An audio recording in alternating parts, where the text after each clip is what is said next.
আসসালামু আলাইকুম ওয়া রাহমাতুল্লাহ। রাসূলুল্লাহ সাল্লাল্লাহু আলাইহি ওয়াসাল্লাম অত্যন্ত সাধারণ জীবনযাপন করতেন। একদিন এক আনসারী মহিলা আয়েশা রাদিয়াল্লাহু তাআলা আনহার ঘরে প্রবেশ করল।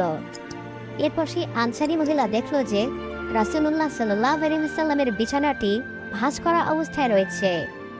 এরপর সেই আনসারী মহিলা তার নিজের ঘরে চলে গেল। তারপর সেই মহিলাটি আয়েশা রাদিয়াল্লাহু তাআলা আনহার কাছে একটি ভালো উন্নত মানের পশমের বিছানা পাঠালো।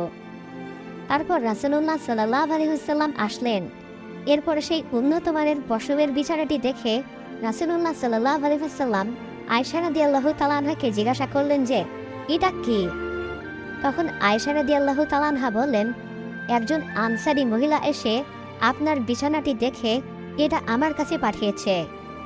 এই কথা শুনে রাসূলুল্লাহ সাল্লাল্লাহু আলাইহি ওয়াসাল্লাম আয়েশা রাদিয়াল্লাহু তাআলা আনহাকে বললেন যে, হে আয়েশা, এটা তুমি ফেরত পাঠাও। কিন্তু আয়েশা রাদিয়াল্লাহু তাআলা আনহা সেটা আর ফেরত পাঠাননি।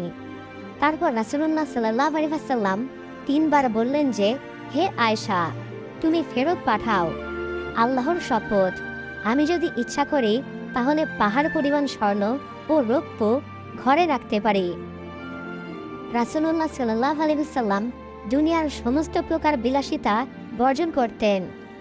যখনই আয়েশা রাদিয়াল্লাহু তাআলা আনহা দুনিয়ার প্রতি আকৃষ্ট হয়ে যেতেন, তখনই তিনি তার স্বামী রাসূলুল্লাহ সাল্লাল্লাহু আলাইহি ওয়াসাল্লাম এবং তার পিতা আবু বকর রাদিয়াল্লাহু তাআলা আনহুর সহবতে দুনিয়ার বিষয়গুলো থেকে বিরাগী হয়ে যেতেন। হযরত আব্দুল্লাহ ইবনে মাসউদ রাদিয়াল্লাহু তাআলা আনহু থেকে বর্ণিত, রাসূলুল্লাহ সাল্লাল্লাহু আলাইহি ওয়াসাল্লাম একটি চাটাইয়ের উপর ঘুমিয়েছিলেন। আর এই কারণে রাসূলুল্লাহ সাল্লাল্লাহু আলাইহি ওয়াসাল্লামের পিঠে সেই চাটাইয়ের দাগ পড়ে যায়। তখন আমরা বললাম, হে আল্লাহর রাসূল, আপনি একটি তোশক গ্রহণ করলে ভালো হতো। তখন রাসূলুল্লাহ সাল্লাল্লাহু আলাইহি ওয়াসাল্লাম বললেন, দুনিয়া আমার জন্য নয়, আর আমি দুনিয়াতে একজন প্রতীক ছাড়া আর কিছুই নই। আমি গাছের ছায়া থেকে ছায়া গ্রহণ করব।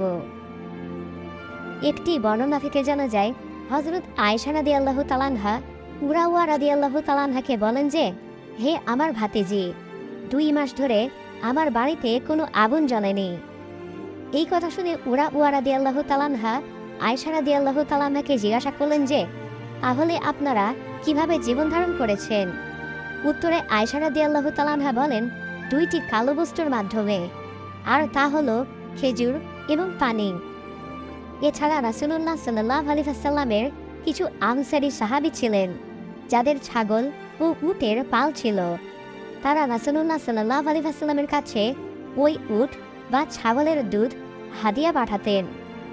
এমনকি রাসূলুল্লাহ সাল্লাল্লাহু আলাইহি ওয়াসাল্লাম প্রচণ্ড ক্ষুধার যন্ত্রণা ভোগ করতেন, তবুও তিনি দুনিয়ার বিলাসিতা বর্জন করে চলতেন। জাবের রাদিয়াল্লাহু তাআলা আনহুর একটি বর্ণনা থেকে জানা যায়, খন্দকের যুদ্ধের সময় রাসূলুল্লাহ সাল্লাল্লাহু আলাইহি ওয়াসাল্লাম খন্দক খনন করেন। তখন সাহাবীদের উপর কঠিন পরিশ্রম অর্পিত হয়। রাসূলুল্লাহ সাল্লাল্লাহু আলাইহি ওয়াসাল্লামও সাহাবীদের সাথে সেই কঠিন পরিশ্রমে অংশগ্রহণ করেছিলেন। এমনকি রাসূলুল্লাহ সাল্লাল্লাহু আলাইহি ওয়াসাল্লাম ক্ষুধার যন্ত্রণায় পেটে পাথর বেঁধে নেন। হযরত আয়েশা রাদিয়াল্লাহু তাআলা আনহার একটি বর্ণনা থেকে জানা যায়, তিনি বলেন, রাসূলুল্লাহ সাল্লাল্লাহু আলাইহি ওয়াসাল্লামের পরিবার একাধারে 2 দিন যাবৎ জবের রুটিও তৃপ্তি সহকারে আহার করতে পারেনি। আর এমত অবস্থায় রাসূলুল্লাহ সাল্লাল্লাহু আলাইহি ওয়াসাল্লাম মৃত্যুবরণ করেন। একটি বর্ণনা থেকে জানা যায়, রাসূলুল্লাহ সাল্লাল্লাহু আলাইহি ওয়াসাল্লাম তার ইন্তেকালের সময় দাস ও দাসী, দিনার ও দিরহাম কিছুই রেখে যাননি। তবে তিনি একটি সাদা গাধা রেখে গিয়েছিলেন, যার উপর তিনি আরোহণ করতেন, এবং একটি অস্ত্র ও নিজ ভূমি রেখে গিয়েছিলেন। তাও তিনি পথিকদের উদ্দেশ্যে দান করে গিয়েছেন।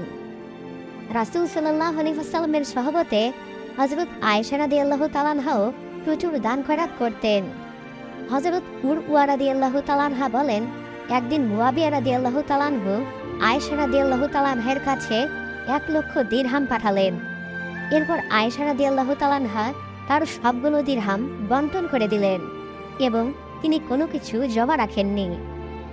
বুরায়দা রাদিয়াল্লাহু তাআলা আনহু থেকে বর্ণিত, তিনি বলেন, আয়েশা রাদিয়াল্লাহু তাআলা আনহা 70,000 দিরহাম বন্টন করে দিয়েছিলেন। অথচ নিজের বর্ণটাই ছিল তালিযুক্ত। রাসূলুল্লাহ সাল্লাল্লাহু আলাইহি ওয়াসাল্লামের জীবনযাপন ছিল অত্যন্ত সাধারণ।